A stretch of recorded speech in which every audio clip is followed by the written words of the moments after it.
The wind had a cruel way of speaking across the open plains, whispering through the brittle grass and rattling against the wooden fences that leaned like tired men. It was late autumn, and the sky carried that dull copper hue that always came before a storm. Out on the far edge of Dry Creek Valley stood a lonely ranch, small and forgotten, surrounded by miles of silence and dust.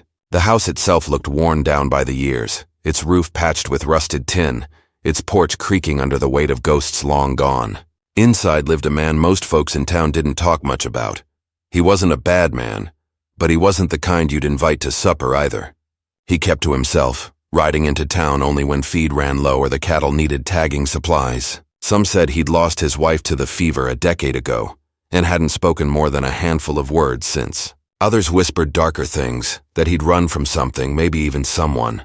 But out there, in the quiet spread of the prairie, truth was as hard to pin down as the wind. That morning, the man had gone into town for the first time in months. The air smelled of rain and smoke, and the streets were nearly empty except for a few wagons rolling slow through the mud. The general store still had its sign half hanging from one hinge. The saloon across the way looked half asleep, and near the old sheriff's office stood a small wooden post where people pinned notices. Farm sales, wanted posters, work offers, and every now and then something else, something heavier. He stopped there, staring at a small sheet of paper tacked crookedly near the bottom. The ink was smudged from the weather, but the words were clear enough. Woman, 22, in need of immediate placement, $1 bond required, quiet disposition, no known kin. The corner of the paper was signed by a government clerk from the county orphan registry. He read it twice, then a third time, before looking up toward the hills where the clouds were starting to gather. It wasn't unusual in those days. Folks bought indenture contracts or paid placement fees for women who had nowhere else to go. Some took them in for work, others for company, but it was always strange seeing the number 1 written in that line. Just $1. The man's jaw tightened. He didn't know what made him tear that paper from the post, but he folded it once, slipped it into his coat, and walked toward the courthouse. Maybe it was loneliness, maybe pity, or maybe it was just that old ache that never quite left. The one that had sat heavy in his chest since the day he buried his wife out behind the barn, under a cottonwood tree that had long stopped blooming. By sundown, the rain had started. He rode back home, the girl sitting stiff on the wagon seat beside him. She was small, quiet, her dress soaked through from the weather. The county agent had said her name was Ella, though she barely responded when he asked. Her eyes were wide and distant, as if she'd left her soul somewhere behind in whatever place she'd come from. They didn't speak the whole way back. The only sounds were the horse's hooves clopping through the mud and the soft patter of rain against the canvas cover. When they reached the ranch, he helped her down and led her toward the porch. She paused at the door, glancing around like she was measuring the distance to something unseen. Then she said softly, her voice trembling through the cold, "Please, just make it quick." He froze. The words hit him like a blade twisting slow. He opened his mouth to ask what she meant, but she'd already stepped past him, her shoulders drawn tight, her hands shaking. He watched her disappear inside the dim room, where the fire still struggled in the hearth. He stood there a long time after, the rain sliding down his hat brim, dripping off his coat, soaking him clean through. Inside, she sat by the fire, her eyes reflecting the flickering light like pieces of broken glass. He noticed her wrists, thin, bruised in places, the kind of marks that didn't come from farm work. He didn't ask. Instead, he set down a plate of bread and beans and told her she could rest in the spare room upstairs. She thanked him without looking up, her voice barely a whisper. The house felt different with another heartbeat in it. The air seemed thicker, heavier, as if the walls themselves were holding their breath. That night, the storm broke hard, thunder cracking over the hills, rain beating against the window panes. The man sat by the table staring at the fire, his mind turning circles he couldn't escape. He didn't know what to make of her words, or why she'd spoken them that way, but he knew the look in her eyes. He'd seen it once before in the mirror years ago. For the next few days, they spoke little. She did her chores quietly, cleaning, tending the kitchen, feeding the chickens. Every so often, he'd catch her staring out toward the horizon, like she was expecting someone or something to come for her. The first time he asked if she was all right, she simply nodded and said she was grateful for the roof. But there was a tremor in her hands that never went away. The neighbors noticed too.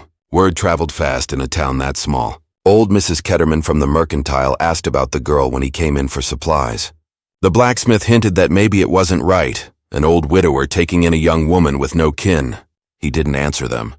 He never did. But the glances followed him anyway, quiet judgment mixed with curiosity. One evening as the sun went down behind the ridge, he saw her outside by the barn, holding something small in her hands, a locket. It caught the last of the light before she tucked it quickly beneath her collar. When he asked where she got it, she just said softly, "It's all I have left." He didn't press her further. But something changed after that night. The horses started spooking at nothing, the dogs barking into the dark for no reason he could see. He began hearing footsteps outside the window long after midnight, though when he went out with his lantern, there was nothing but wind. The girl grew more restless, her sleep broken by nightmares that made her cry out in her room upstairs. One night, near the end of the month, he found her standing at the back door in her nightdress, staring out into the rain again. When he called her name, she turned slowly, her eyes wide, voice shaking as she whispered, "He's coming." The words chilled him more than the wind ever could. "Who's coming?" he asked, but she only backed away, her hands trembling, her lips forming words that never made it out. The lantern flickered. Outside, the sound of a horse whinnying tore through the storm. He stepped toward the window, his hand hovering near the rifle that leaned by the door. The girl clutched the edge of the table, whispering again under her breath, "Please, just make it quick." And then, 3 slow, deliberate knocks echoed from the porch. He froze, heart pounding, staring toward the door. Whoever stood on the other side didn't move, didn't call out, just waited. The wind hissed through the cracks. The fire snapped low and the girl sank to her knees, covering her face. Outside, the night swallowed everything. And in that moment, the rancher realized the real question wasn't who had come for her, but why she had ever come to him. The knocks came again. 3, slow and steady. Each one seemed to shake the air right out of the room. The rancher stood still, his breath tight, eyes fixed on that worn wooden door. The girl didn't move, only pressed her hands to her ears as though she couldn't bear the sound. For a long moment, neither of them spoke. The storm raged outside, rain sliding down the windows, thunder rolling across the plains like the growl of something old and restless. He finally reached for the rifle. The metal felt cold against his palm. He took one cautious step forward, boots creaking against the floorboards. "Who's there?" he called out, voice rough from years of silence. No answer. Only the wind pushing against the door like invisible hands. The girl lifted her head, eyes wide and hollow. "Don't open it," she whispered. Her voice carried a kind of fear that didn't belong to the storm. "Please don't," he hesitated. For the first time in years, he felt something sharp stir in his chest, a mix of instinct and dread. He wasn't a man who scared easy, but something about the stillness on the other side of that door made his stomach turn. He waited another moment, then slowly lowered the rifle. The knocking had stopped, and the silence that followed was worse. After a long while, he set the gun back down and turned to her. "Who did you think it was?" he asked quietly. She shook her head. "I don't know anymore," she said, voice trembling. "But he finds me, no matter where I go."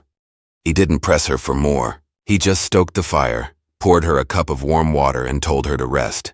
But long after she'd gone upstairs, he sat at the table staring at the flames, trying to fit her words together like broken pieces of a map. Outside, the rain finally slowed to a mist. The clock on the mantel ticked past midnight, steady as a heartbeat. He thought about her again, about how she'd barely eaten since she arrived, how her eyes darted toward every sound, how she flinched whenever someone raised their voice in town.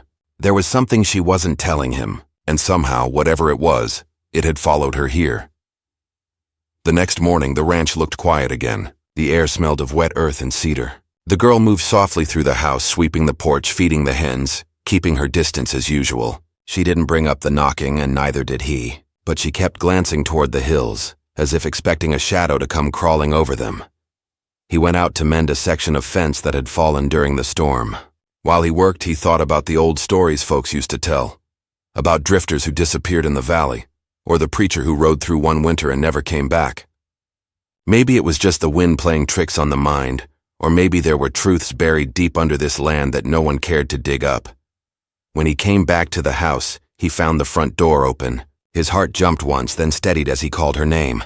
No answer. He stepped inside, boots tracking mud across the floor. Her shawl was still hanging by the chair, her cup still on the table. Then he saw the back door, wide open, swinging lightly in the breeze. He went outside and followed the prints in the wet dirt. They were small, light, leading toward the edge of the property where the cottonwood trees stood. That was where he'd buried his wife. He followed slowly, rifle slung across his shoulder, unsure whether to call her name or not.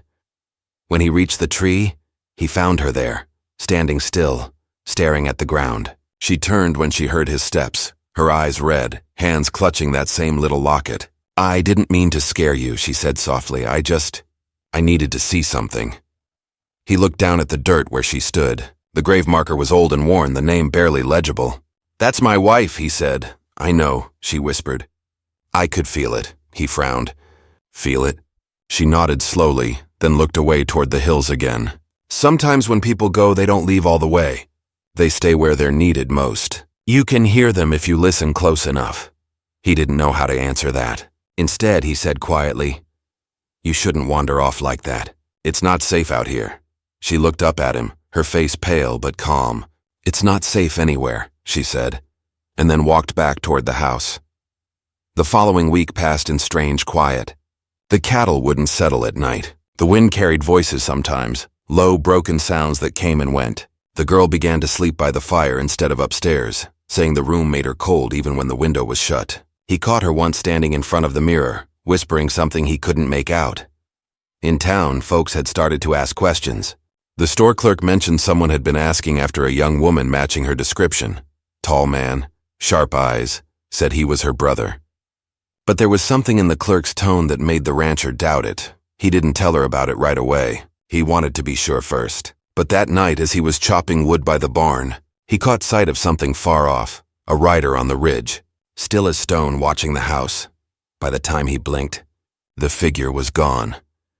When he went inside, the girl was sitting near the fire again, her hands wrapped tight around the locket. He told her about the man in town, about the rider he thought he saw. Her face went white. "He's found me," she said under her breath. "I knew it." He stepped closer, voice calm but firm. "You need to tell me who he is. I can't help you if I don't know what I'm up against." She looked up at him then, tears in her eyes. "You can't help me," she whispered. "Nobody can. I should have never come here." He doesn't stop. "Not ever." He tried to ask more, but she shook her head and turned away, trembling so hard he thought she might break. He didn't push her. Instead, he pulled another blanket from the chest and laid it near her chair. "Then we'll keep the doors locked," he said quietly. "If he comes, he'll find he's not welcome." But even as he said it, he knew the fear in her eyes wasn't just about a man.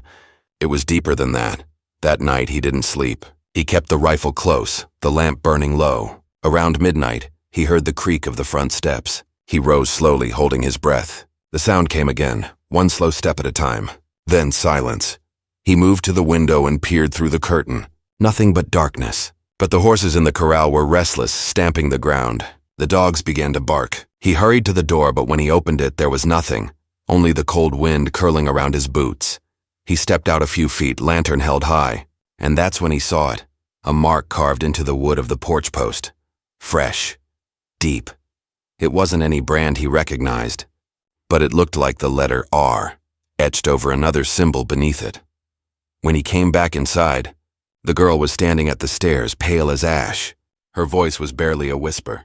"It's his mark," she said. "He leaves it when he's close." He asked who the man was again, but she didn't answer. Instead, she went to the window, looking out into the night, whispering something he couldn't hear.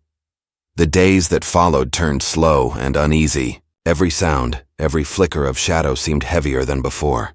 The rancher tried to work as usual, but his thoughts kept circling back to that mark, to the rider on the ridge, and to the girl who looked more and more like someone waiting for a fate she already knew. One evening, she came to him holding a folded piece of paper. "If something happens," she said, "promise me you'll bury this under that cottonwood tree." He unfolded it, saw writing, names, places, a few dates. Nothing that made sense to him. "What is this?" he asked. She just looked at him with that haunted calm. "The truth," she said softly. "The reason I only cost $1. Before he could ask another word, the dog started barking again, wild, desperate. He rushed to the door, lantern swinging, and saw the outline of a horse at the far fence. The rider was back. He turned to tell her to stay inside, but she was already gone, door swinging open, her small figure running into the dark, straight toward the man waiting beyond the gate. He shouted her name, but the wind carried it away. By the time he reached the fence, she was standing a few yards from the rider. The lantern's light caught the edge of the man's coat, black soaked with rain. The girl's voice trembled as she spoke, words lost to the thunder. Then the rider leaned forward, said something low, and she flinched like she'd been struck. The rancher lifted the rifle, his hand shaking. The rider turned his head then, just enough for the light to catch a glimpse of his face, familiar, in a way that made the rancher's stomach drop. Before he could make sense of it, lightning split the sky, and both of them were gone. The only sound left was the wind through the grass carrying her voice one last time. "Please, just make it quick." The storm had passed by dawn, leaving behind a thick blanket of fog that clung to the ground like smoke from a dying fire. The rancher stood near the fence where the girl had vanished, his boots sunk deep into the wet earth. The tracks were there, hoofprints and the faint outline of her bare feet, but they ended abruptly near the old creek bed. He followed them as far as he could, heart pounding, breath sharp in the cold air. There was nothing beyond that point, only silence and the faint echo of his own footsteps. He stayed there for a long time, listening, hoping to hear her voice again, but the prairie had gone still. The dogs back at the house barked now and then, restless and uneasy. It felt as if the land itself was holding its breath, waiting. When he finally returned to the ranch, the house felt emptier than ever. Her shawl still hung on the chair, the locket lay on the table where she'd dropped it, and the fire had burned down to ash. He picked up the locket and turned it over in his hand. The back was engraved with 2 initials, E.R., and a date carved so small it was almost hidden, 1874.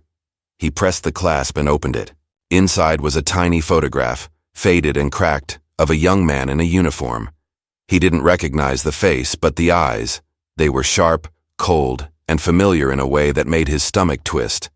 He closed the locket and slipped it into his coat pocket. Whatever this was, it had started long before she ever set foot on his land. Later that day, he rode into town.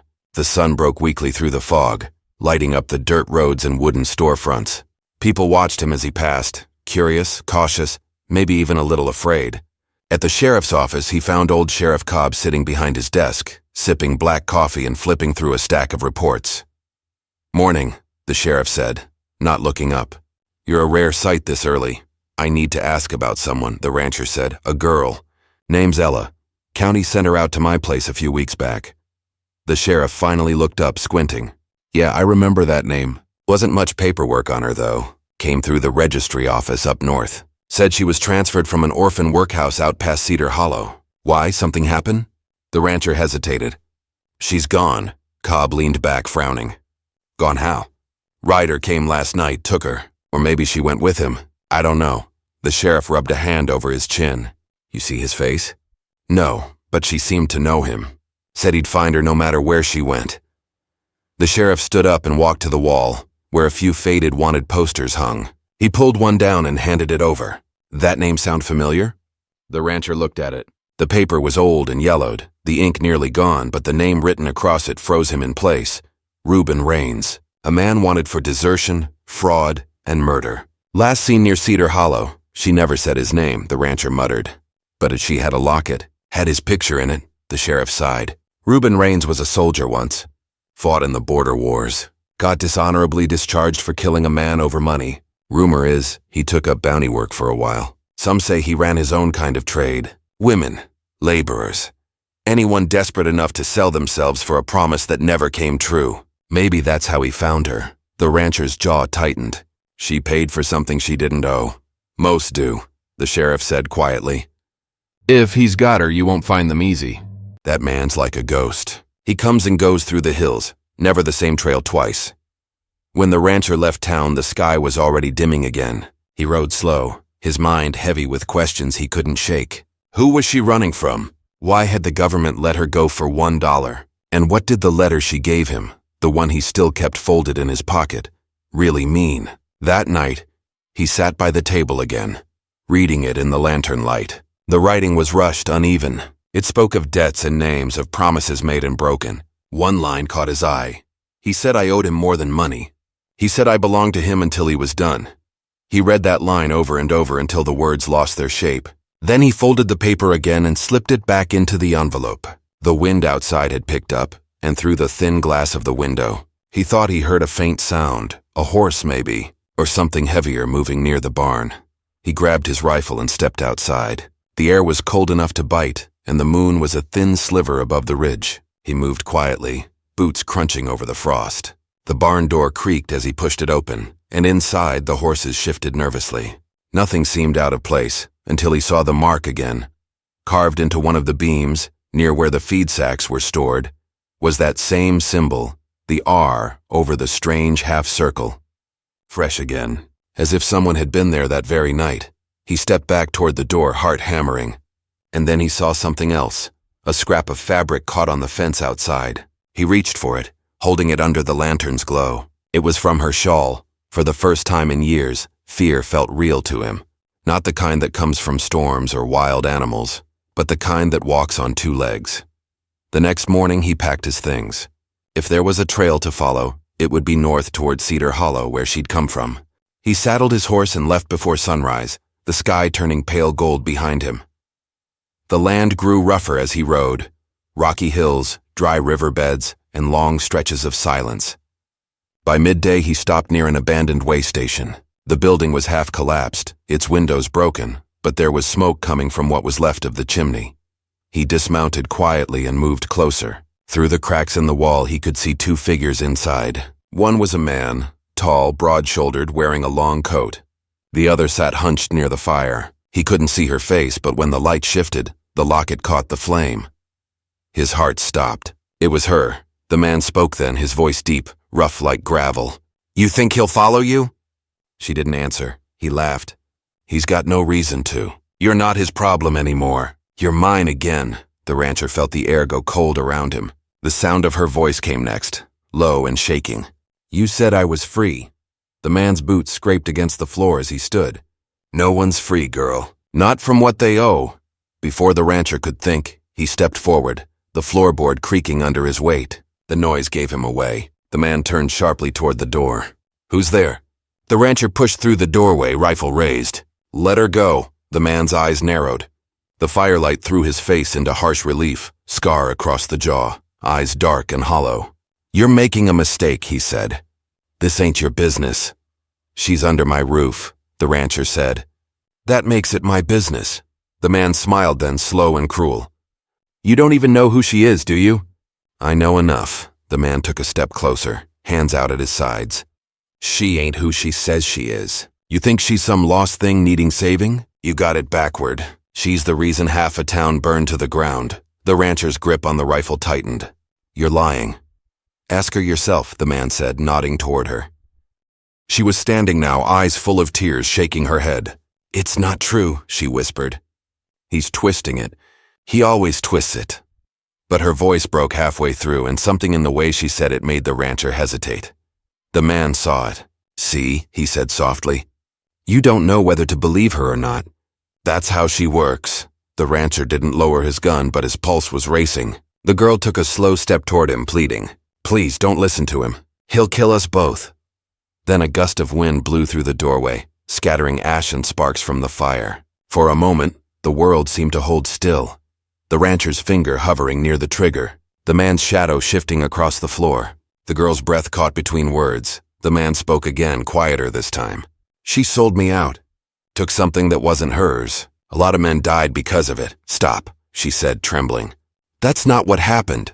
"Tell him about the letter," the man said. "Tell him what's buried under that cottonwood tree." Her eyes widened. The rancher felt the blood drain from his face.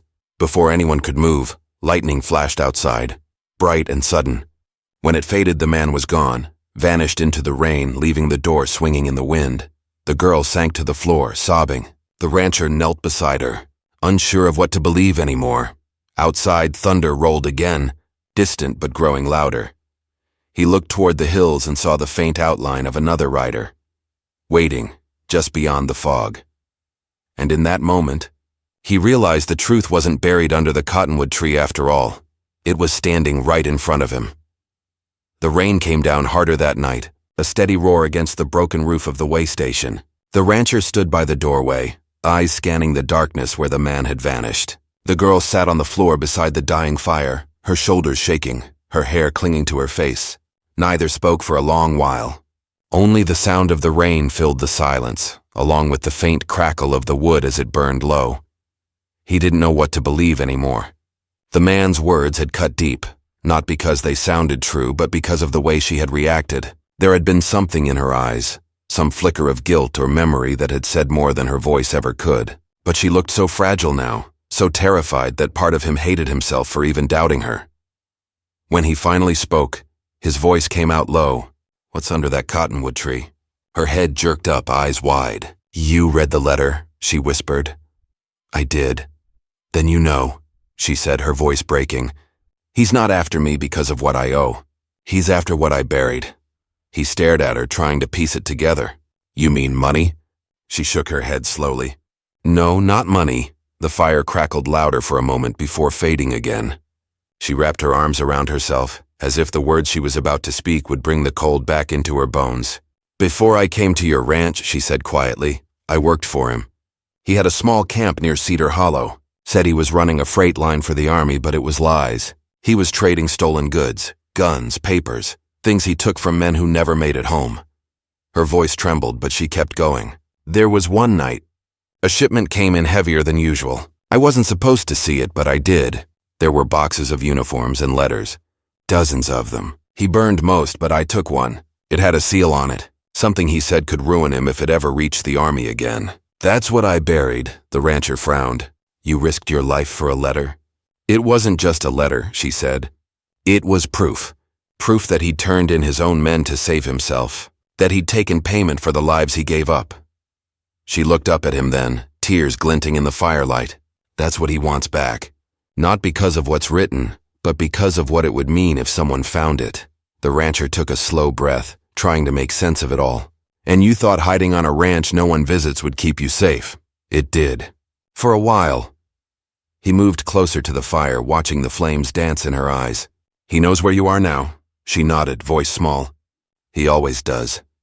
The wind outside howled through the cracks in the wall, and somewhere in the distance a horse cried out. The rancher glanced toward the door again, the weight of his rifle heavy in his hands. "We can't stay here," he said finally. "He's watching. Probably waiting for us to move." She hesitated. "Where will we go?" "Back home," he said. "To that tree." The ride back through the valley was slow and cold. Dawn came gray and empty, with fog still clinging to the hills. Neither of them spoke. The rancher kept glancing behind them, half expecting to see that dark rider on the ridge again. But the land stayed silent, the only sounds coming from the horses and the steady rhythm of their breath. By the time they reached the ranch, the ground was slick with mud. The cottonwood tree stood at the edge of the field. Its bare branches stretched wide against the pale sky. The girl dismounted first, her face pale as she walked toward it. She dropped to her knees by the roots, digging into the soft dirt with her hands. The rancher stood close by, rifle ready, eyes scanning the tree line. The world seemed to hold still. No birds, no wind, no sound but the scrape of her hands in the soil. Then she stopped. Something metallic glinted beneath the dirt. She brushed it clean and lifted a small tin box, rusted and dented. Her hands trembled as she opened it. Inside, wrapped in oilcloth, was a folded envelope stamped with an old military seal. She stared at it for a long time before finally looking up. "This is what he wants." The rancher took it gently from her and turned it over. The seal was still intact, faint but visible, a symbol he hadn't seen since the war. "You sure you want to keep this?" "I don't have a choice," she said. "If I give it back, he'll kill me. If I destroy it, he'll never stop looking." He looked out toward the horizon, where the fog had begun to lift. "Then we find someone who'll make it worth something. Sheriff, maybe. If it's proof of what you say, it might be enough to stop him." But she shook her head. "You don't understand. The sheriff can't help us." "He's one of them." He froze. "What do you mean?" "I saw the papers. Cobb's name was there, along with others. They were all part of it. The money, the weapons, it all went through the county. That's why they let me go for $1. Not because they felt sorry for me. Because they wanted to be rid of me before I talked." The rancher's stomach turned. The sheriff's easy answers, his calm tone, it all made sense now. He'd known who she was from the start. Before he could say anything, the sound of hooves broke through the quiet. He turned sharply.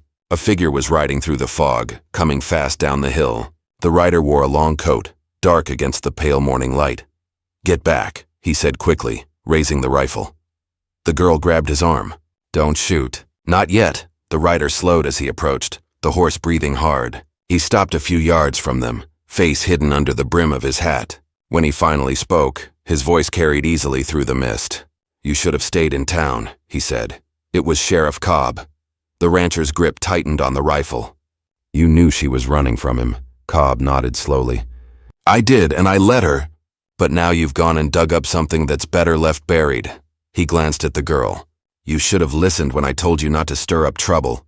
The girl stepped forward, clutching the tin box. "You were part of it," she said, voice trembling. "You and Raines both," Cobb sighed. "You don't know what you're saying."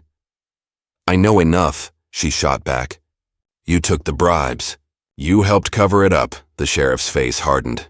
"That letter doesn't prove anything, but it could ruin a lot of good people if it gets out."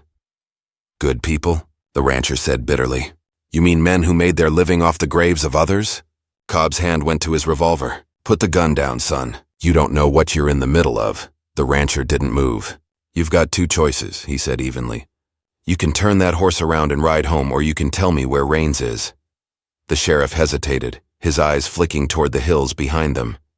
"He's not far," he said finally. "He's waiting for me to bring her in." The girl took a step back, fear flashing across her face. "You sold me out." Cobb didn't answer. The rancher raised the rifle a little higher. "You'll have to get through me first." The sheriff's hand twitched near his holster. For a tense moment, no one moved. The wind picked up again, pushing the fog aside. And in that brief clearing, the rancher saw it. Another shadow on the ridge. Raines. He was watching them from above, motionless on his horse, the barrel of his rifle glinting faintly in the weak sunlight. Cobb turned his head slightly. That was all the warning the rancher needed. He fired once, the sound splitting the air. Cobb's hat flew off as he stumbled backward, grabbing for his gun. The girl screamed. The horses reared, and then the ridge erupted in gunfire. Bullets tore through the branches, splintering bark and wood. The rancher dove for cover, pulling the girl down behind the roots of the cottonwood. The tin box slipped from her hands and rolled into the dirt.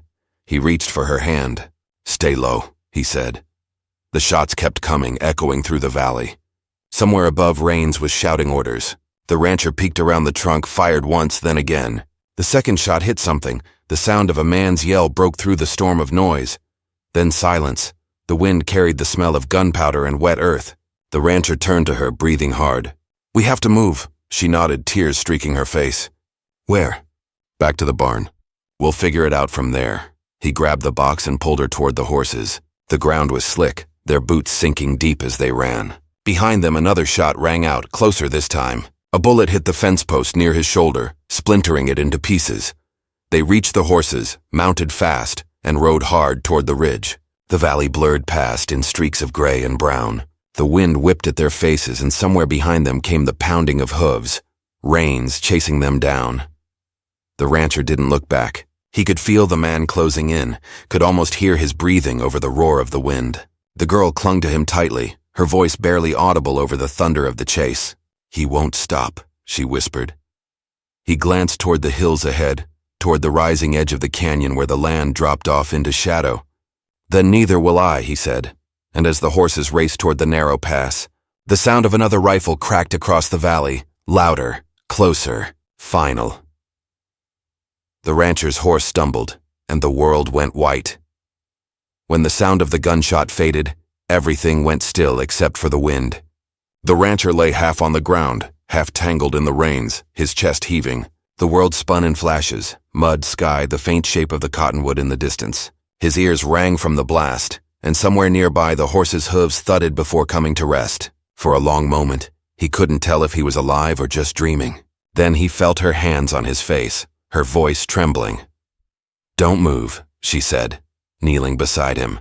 "You're hit, but not bad. It just grazed you." He blinked hard, trying to focus. Her hair clung to her face, soaked through by the rain, and her eyes were wide with fear. The box was still clutched in her arm, pressed against her chest like it was the only thing keeping her standing. "Where's Raines?" he whispered. She shook her head. "He's gone. Fell back when you fired. The horse spooked and ran. He's hurt, but I don't know how bad." The rancher tried to sit up, groaning as pain shot through his shoulder. "He'll come again. Not if we get out first," she said. "We have to move." It took all his strength to climb back onto the horse, and she helped steady him, wrapping her arms around his waist once they were both mounted. The rain had softened now to a steady drizzle, and the mist clung to the ground, hiding the trail as they rode through the lowlands toward the old river crossing. The land stretched out before them, gray and endless, the kind of emptiness that seemed to hold every secret they'd tried to bury. By the time the sun broke through the clouds, they had reached the edge of a small ridge. The rancher slid off the horse and leaned against a fallen log, breathing hard. The girl watched him with worried eyes. "You should rest," she said softly. He managed a faint smile. "I've been resting half my life. It's about time I did something worth losing sleep over." For a long while, neither of them spoke. The air was quiet except for the soft trickle of water nearby and the creak of the saddle as the horse shifted its weight. Then she reached into her coat and pulled out the letter, still sealed in the oilcloth. She held it carefully like something sacred. "This is what started everything," she said, "and it's what needs to end it." He nodded slowly. "You could sell it. Trade it for safety." She looked down at the seal, then back at him. "That's what Rains would do. But I'm not like him." He studied her face, tired, weathered, but stronger than it had been when she'd first stepped onto his porch. "What will you do instead?" "Send it to the capital," she said. "There's a name in the corner. Major Ellis. He was one of the men who vanished. Maybe his family's still alive. Maybe they'll know what to do with it." The rancher thought about the lives tangled in those few sheets of paper, the greed, the betrayal, the long chain of choices that led two broken people to a rainy field in the middle of nowhere. It struck him then how much damage a secret could do when left in the wrong hands.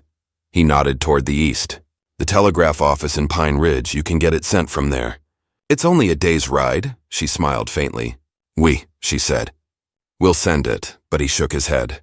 "No, you will. I've got land to fix and fences to mend. Someone's got to keep the world turning." Her expression fell. "You can't stay here." "They'll come back." "Let them," he said quietly. "They'll find nothing worth taking." She stared at him for a long time, and then her eyes softened. "You saved my life." He gave a small shrug, wincing as his shoulder ached. "You gave me something to fight for again." The ride to Pine Ridge was slow and silent. The storm clouds began to clear, and by the time they reached the outskirts of town, the sun was low on the horizon, painting the fields gold. The town itself was quiet, just a few wagons rolling down the main street, a handful of shopkeepers closing their doors. She dismounted, still holding the letter close, and looked back at him. "I'll make sure it gets sent," she said. He tipped his hat. "I know you will." For a moment, neither of them moved. The kind of moment where the world seems to pause and let people choose the rest of their story. Then she turned and walked toward the small post office at the end of the street. He watched her go, her figure fading into the evening light, the letter still pressed close to her heart. When she came back out, her shoulders looked lighter somehow. She stood by the edge of the road, watching the last of the sun disappear behind the hills. He could tell she was trying not to cry. "It's done," she said softly. He nodded. "Then it's over." But even as he said it, they both knew it wasn't. Not really. Secrets like that didn't just disappear. They echoed through time, changing people in ways they never expected. Maybe justice would come, maybe it wouldn't. But at least the truth would travel farther than the lies that built it. They spent one last night near the ridge, camped beside the river. The firelight flickered across their faces as the stars came out bright and cold. She told him about the life she wanted, something small, quiet, near the edge of a town where no one knew her name. He listened without interrupting, his gaze fixed on the flames, his thoughts somewhere far away. When morning came, she packed her things. The sky was pale blue, the kind that promised calm after too much chaos. She turned to him one last time. "If you ever come through the valley again," she said, "look for the cottonwood. I'll leave something there." He smiled faintly. "I'll remember." Then she rode away, her horse's hooves kicking up small clouds of dust that caught the light and shimmered before fading. He watched until she was nothing but a shape against the horizon. The rancher stayed by the river a little longer, his hand resting on the old tin box. Inside it now was nothing but a folded scrap of paper, her handwriting quick and uneven. A note that said only, "For when you forget why you fought." He folded it carefully and slipped it into his coat. Then he mounted his horse and turned back toward home. The valley looked different on the ride back. The fog had lifted, the air smelled clean, and the hills were touched with sunlight. The cottonwood still stood where they'd left it, its roots deep in the wet earth. He stopped for a while beneath its branches, feeling the quiet settle around him. There was peace in that silence, but also a weight, a reminder of how close he'd come to losing it all. As he looked across the land, he thought of how much people carried inside them: guilt, hope, fear, forgiveness. It was strange how life could twist all those things together until they became the same. Maybe that was what made people worth saving in the end. Not because they were good or bad, but because they were trying, always trying to do better. He stayed by the tree until the shadows grew long, then finally turned his horse toward the ranch. Smoke curled from the chimney when he arrived, and the fields lay quiet under the evening sky. The air smelled of wet earth and new beginnings. He dismounted slowly, his shoulder aching with every move, and walked up to the porch. For the first time in a long while, the place didn't feel empty. He looked toward the horizon one last time before stepping inside. Somewhere out there, a woman was rebuilding her life, and the truth she'd buried was finding its way into the world. Maybe it would bring justice, maybe just peace. Either way, it was enough. He closed the door behind him, the sound of the wind fading into stillness. The letter, the lies, the blood, all of it now part of something larger than either of them could control. But for the first time in years, he felt something close to calm. Sometimes, he thought, survival wasn't about fighting harder. It was about knowing when to stop running. The fire crackled softly, filling the room with a warm glow. He took off his hat, set the rifle against the wall, and sat down by the hearth. Outside, the wind carried the faint whisper of the cottonwood leaves. The storm had passed, and though the world had changed, in some quiet, unspoken way, he knew they'd both found what they'd been searching for all along: freedom, not from their past, but from the weight of it. And as the night deepened, the rancher closed his eyes and let the peace of it all settle, like the calm after a long and bitter rain.